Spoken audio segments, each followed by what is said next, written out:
Dobrodruhovia, tento diel horárne sa trošičku zvrhol, no a mne vykypeli nervy. A dopadlo to takto. Píp.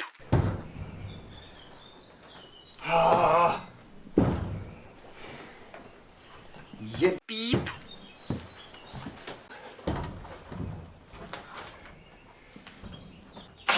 Ale no. Už to píp.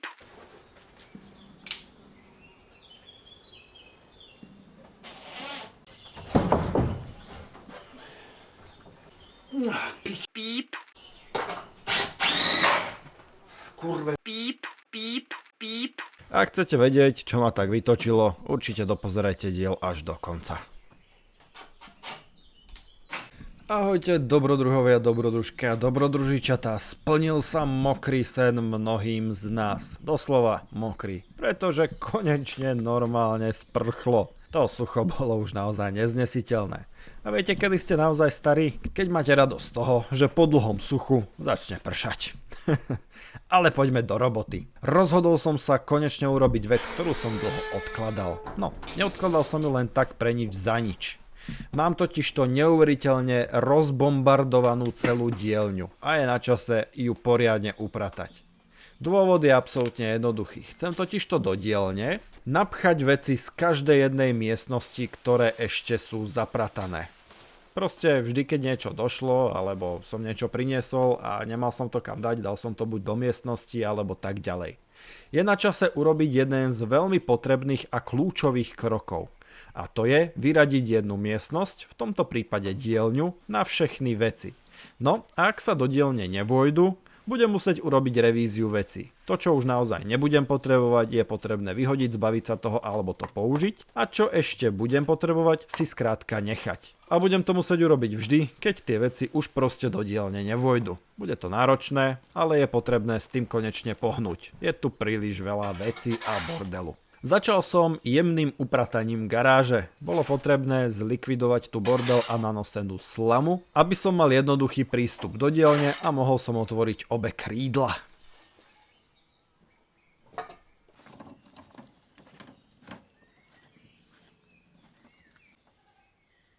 Keď som tak učinil, mohol som začať s tým, na čo som sa skutočne netešil. Skrátka, celú tú dielňu upratať. Bude to náročné, zdĺhavé a stravím asi aj veľa vecí rozmýšľaním tým, čoho sa teda potrebujem zbaviť a skutočne sa toho aj zbavím a čoho nie. Je to naozaj nepríjemný pohľad dívať sa na ten bordel.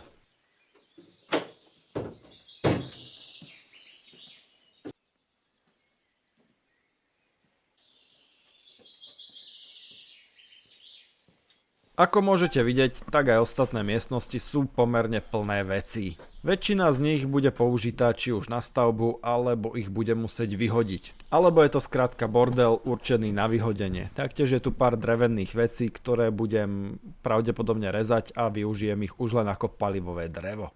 Dôvod, prečo som s touto prácou tak dlho otálal, je absolútne jednoduchý. Keďže začala jar a bolo naozaj prvé mesiace nádherné počasie, chcel som každý jeden deň nádherného počasia využiť čo najlepšie. Po dlhej zime som si krásne počasie užíval. Čakal som len na to, kedy prídu daždivé dni, aby som si mohol zaliesť pod strechu a pokojne si upratovať dielňu. A tie dni nastali.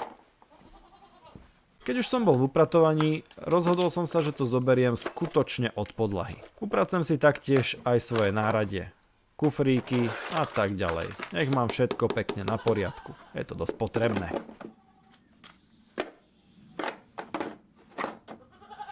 Počasie hoc chvíľočku vyzeralo, že by sa mohlo umúdrieť a dokonca sa objavila aj modrá obloha, netrvalo to dlho.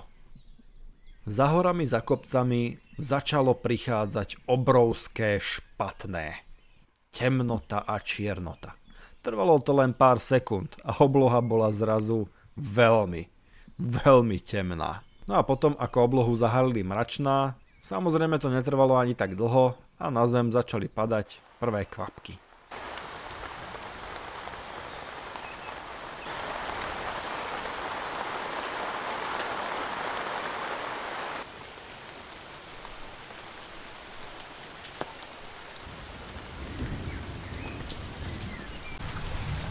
Dážď bol každou chvíľkou intenzívnejší a intenzívnejší.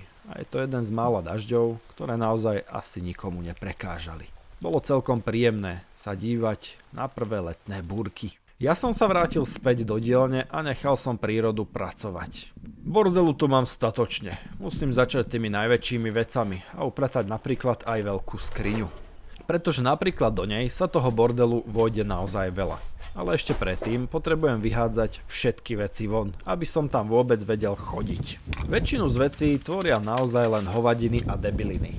A väčšinu z nich stačí len trošku rozumnejšie poprekladať, poukladať a hlavne ich uložiť tam, kde nebudú zavadzať, budú niekde pri stene a budú šetriť miesto. Keby som to robil od začiatku a všetky tie veci tam dával nejako rozumne, možno by som s tým nemal až tak veľa roboty. No ale viete, ako to chodí. Proste čo rýchlejšie sa toho zbaviť a nechať to pre svoje budúce ja, ktoré s tým bude mať starosti. Keď už som mal plné zuby upratovania, vrhol som sa na inú činnosť.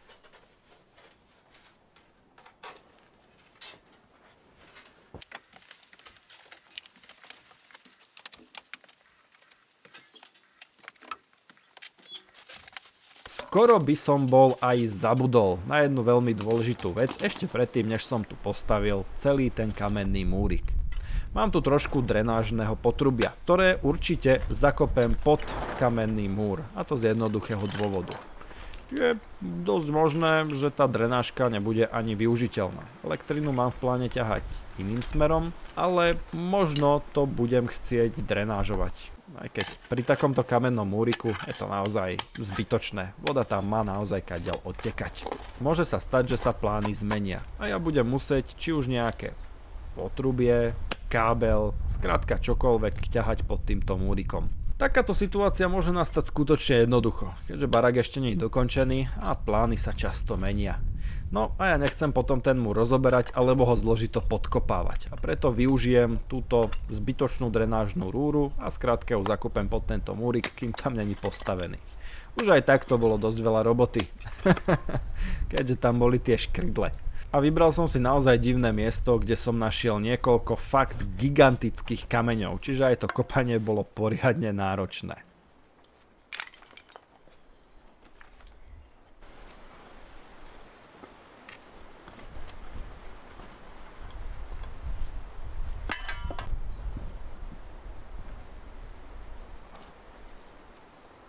No ale keď už som to mal vykopané, stačilo mi osadiť tento kúsok drenážnej rúry, ktorá je poriadne hrubá.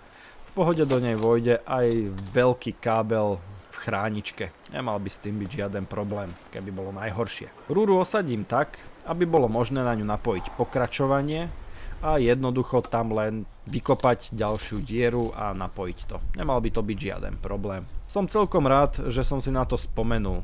Robota, ktorá mi zabrala vo výsledku naozaj len pár minút, ale môže mi ušetriť dni alebo tvrdé hodiny práce.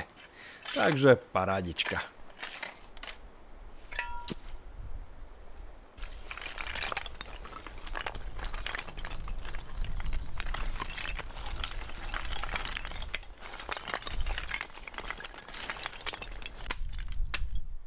Samozrejme pokračujem v nosení veľkých šutrov a balvanov k horárni. A to na stavbu múrika.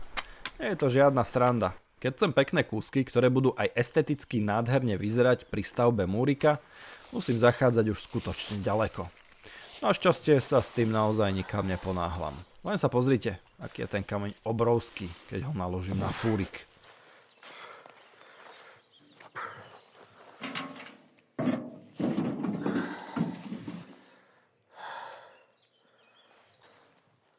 Taktiež som mal v tento týždeň nejakú bočnú robotku. Videl som, ako jeden z, povedzme, bližších susedov kosil jednu lúčku, ktorú mal pred domom. No a títo susedia väčšinou túto travu vôbec nevyužijú. Skrátka ju spália alebo ju inak zlikvidujú. Čo mi prišla do škoda, keďže mám teraz na krku pár hladných trávožrútov. Preto som sa opýtal, či tú trávičku môžem nechať vyschnúť a potom si ju skrátka odnesiem. Samozrejme súhlasili a hneď sa ponúkli traja ďalší susedia, že si môžem odniesť aj ich trávu. Našťastie som stihol odniesť väčšinu ešte pred dažďami. No, Nie všetku, čo bude dosť problém. Myslím si, že po týchto dažďoch už bude znehodnotená. Nevadí, zachránil som aspoň niečo.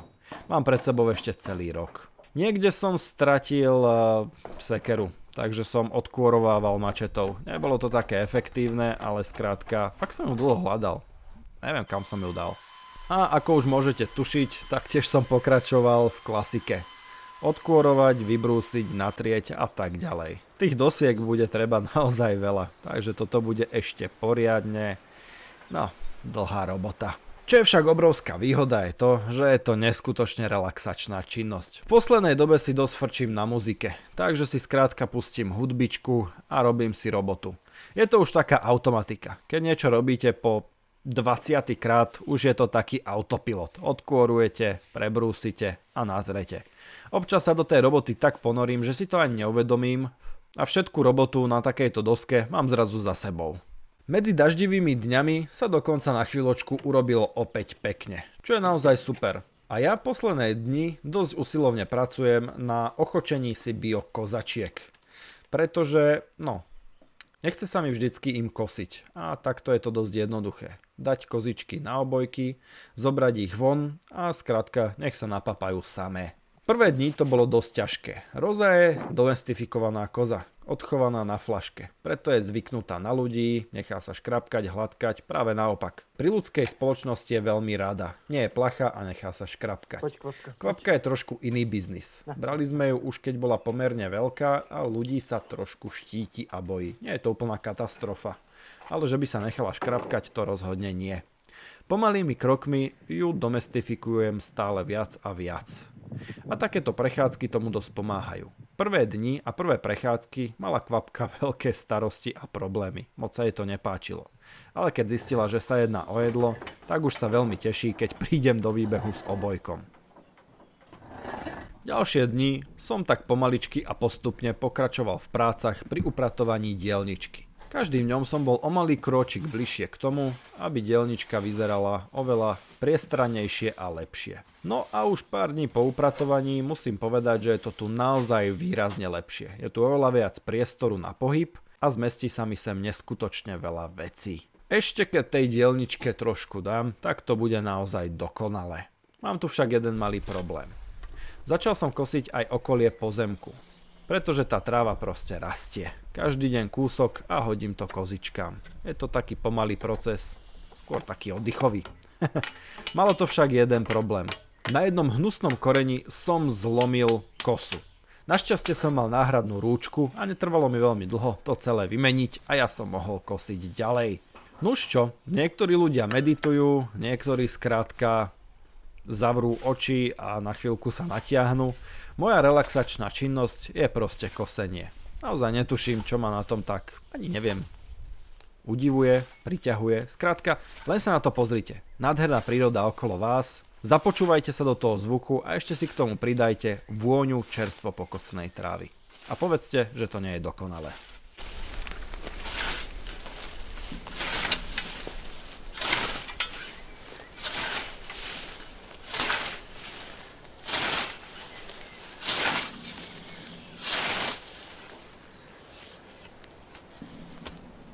Tá kombinácia vecí, zvuku a vône a prírody je proste úžasná.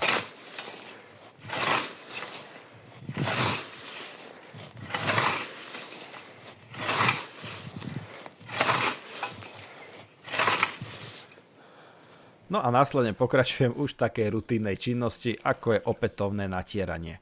Zatiaľ natieram len 2 vrstvy, ale obávam sa, či to nie je málo. Mal by som tam hodiť aspoň 3, ideálne 4, no uvidíme. Jedna z ďalších robôt, ktoré ma čaká a na ktoré som sa neuveriteľne tešil, je osadenie ďalšieho z okien. Teda, aby som bol presný, úplne posledného z okien. Wow, neskutočné. Posledné okno, ktoré osadím. A následne sa môžeme vrhnúť do obkladov. To je neuveriteľné. Ešte predtým, ako ho osadím, musím urobiť a zvoliť ten klasický postup. Tu však nastal menší problém. Zapojil som pílu, ale keď som chcel píliť, no, nešlo to. Skontroloval som zapojenie do zástrčky, ale všetko bolo správne zapojené. Preto som išiel po probléme ďalej. skontrolovať ďalšie zapojenie a tak ďalej a tak ďalej. No, skrátim to. Trvalo mi 10 minút, než mi došlo, že namiesto zástrčky od píly som tam zapojil zástrčku od brúsky. No, poďme ďalej. Skrátka, ťažký deň. Keď som mal pripravené všetky dosky na rám okien, stačilo ich nalakovať. Toto je väčší problém, pretože ten lak schne naozaj dlho. Ešte nie je až také teplo.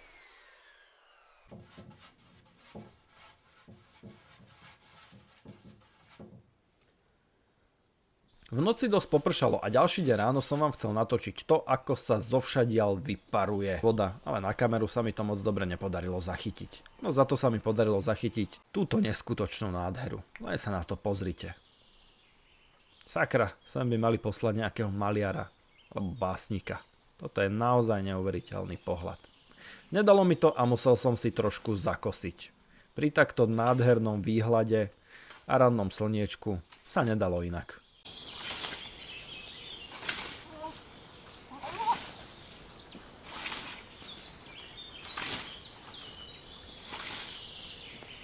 Biokozačky mali neskutočnú radosť z nakosenej trávičky, ja som opäť trošku skrášlil zadný dvor, proste sme boli všetci spokojní. Opäť som sa pokúsil o umelecký záber toho, ako sa vyparuje voda z dreva, ale no, je to tam vidieť, ale nie tak dobre, no, to je jedno. Keď som bol už v ráži, potrebujem dokončiť posledné úpravy na konštrukcii zadnej miestnosti. Nie všade boli totižto zavrtané veľké šroby. Malo to však jeden veľký problém. Byť sa mi zalomil. Snažil som sa ho vytiahnuť, ale nešlo to. A hoď by som ho mohol zahodiť a použiť iný, ja som bol odhodlaný, že to proste vytiahnem. Ani neviem prečo. A prosím vás, tento postup neopakujte. Ten vrták sa mohol zlomiť čokoľvek a ja by som si kľudne prerazil tým ostrým vrtákom ruku. No, proste geniálny nápad. Nakoniec to dopadlo úspešne a ja som to vybral. Medzičasom začalo opäť poprchať, tak som rýchlo poskoval všetko zvonku, ale ja som mal robotu vnútri, takže mi dážď vôbec nevadil. Musel som si všetko vymerať a lak už pomaly zaschol, takže som mohol aj dosky pripevniť k rámu.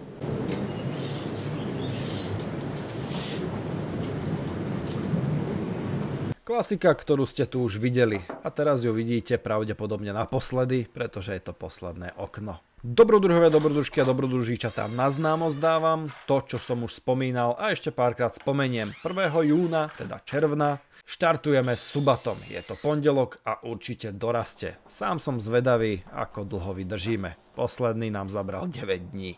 A ja veľmi dúfam, že prekonáme náš rekord. No, hlavne pri tých pravidlách, ktoré som vymyslel. Len aby sa to nezvrhlo. Keď už to bolo, mohol som sa vrhnúť na osádzanie okna.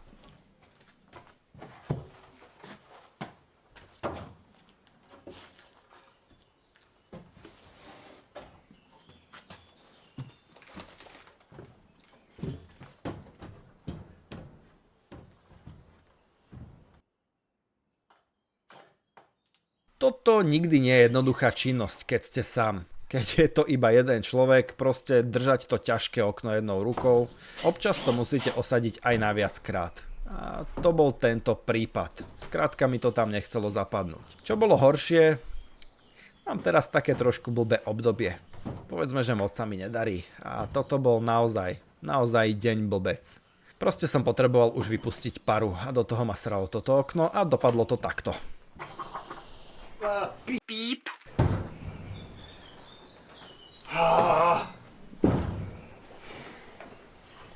Je píp.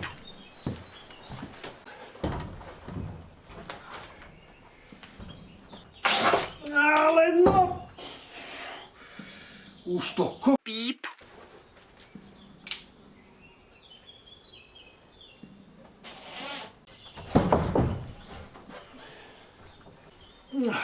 Píp. Skurve. Píp, píp, píp.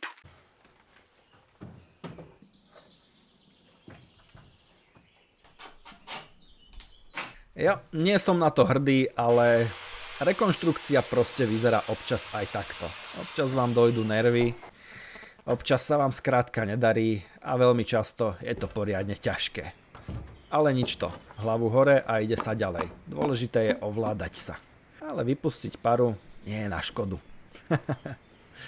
Keď som sa trošku ukludnil, mohol som pokračovať v rekonštrukcii. Zvyšok už išiel relatívne dobre. No, v rámci možností. Párkrát som si kladivom klepol po prste, ale to už som radšej nenatočil, pretože toľko pípania, strihal by som to asi tak 2 týždne. Keď som mal okno konečne osadené, mohol som tam osadiť aj okenice. A týmto finálne dokončiť osádzanie všetkých okien. Vyzerá to úžasne, nádherne a to tam ešte nie sú ani len obklady. Bude neskutočné, keď to všetko bude hotové. Každé osadenie okna musím osláviť a vychutnať si radosť z neho. Aj toto som do Korán otvoril a pokochal som sa. Predstavil som si, aké krásne to bude, keď to bude hotové a ja sa z týchto okien budem kochať na okolitú prírodu. Keď už som bol v ráži a na zadnej miestnosti a dokončujem všetky potrebné veci, aby som mohol od prvého v mesiaci začať s budovaním obkladov, tak som dokončil všetky práce vzadu. Taktiež som prinosil ďalších pár kameňov. Aj napriek tomu, že už sa poriadne oteplilo a ja už až tak často nekúrim, tak tieto daždivé dni priniesli aj späť poriadne chladné počasie. Preto som si po dlhšom čase narezal drevo na oheň a zakúril som poriadne vnútri. Daždivé dni totiž to nie a nie skončiť. Dobrodruhovia, dobrodružky a dobrodružičata. Toto bol ďalší diel z horárne. Ja vám neskutočne ďakujem za zhliadnutie tohto videa. Na pozadí práve vidíte všetkých členov našeho kanála. Je vás neuveriteľných 127. To je naozaj neskutočné. A nezabudnite, že za 300 členov kupujem na horáreň Emu. To je to zvieratko, ten veľký vták. Áno, je to tak. Najnižšia úroveň členstva je skoro zadarmo. Sú to 2 eurá. A mne a rekonštrukcii horárne to neskutočne pomôže. Preto som vďačný každému z vás. Ak ma chcete podporiť inak, rozhodne sa prihláste na odber, video zdieľajte, komentujte alebo lajkujte. Ďakujem a my sa vidíme a počujeme pri ďalšom z mnohých videí. Zatiaľ ahojte.